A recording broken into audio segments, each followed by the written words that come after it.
वालेकुम। मैं पुत्र बीमार हाँ तो मेरे को हाल कोई नहीं मेरा, ना मेरे को खर्चा लभन डे ना कुछ लभदा ते इंज ही बस ना परेशान बैठी रहनी है। शुगर दी पुत्र मरीज हाँ, अखां काम नहीं करदियां ते गोडियां गिट्टे तो रह गईयां। वो बुढ़ा मेरे नाल दा वो भी बेचारा बीमार रहिंदा ते नौवां पुत्त जिहड़े ना वो साड़ी आवाज़ कोई नहीं पुछदे, आप अपनी बुढ़ियां दे मगर तुरे फिरदे। ते ओह जांदा 20-30 मंडियों लिआउंदा छाबे दे ते ओह भी किते उत्थे डिग्गा हुंदा किते उत्थे डिग्गा हुंदा। ओह इस रात नूं मर के 2 जी रोटी खाने आ 10 दी मुੱਲ मंगा के।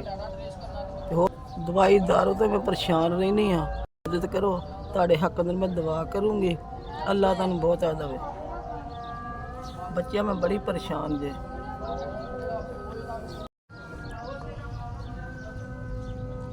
अल्लाह पुत्र रब तुहानूं सलामत रखे, अल्लाह आबाद रखे, अल्लाह दारा काम तेरा चलदा रहे, साढ़े गरीबां दा भी आसरा रखे। 1000 दे के 5000 दे के तुसें मेरे नाल मदद कीती है, अल्लाह तुहानूं सही सलामत रखे, अल्लाह तुहानूं जिंदगी देवे, अल्लाह तुहानूं तंदरुस्ती देवे।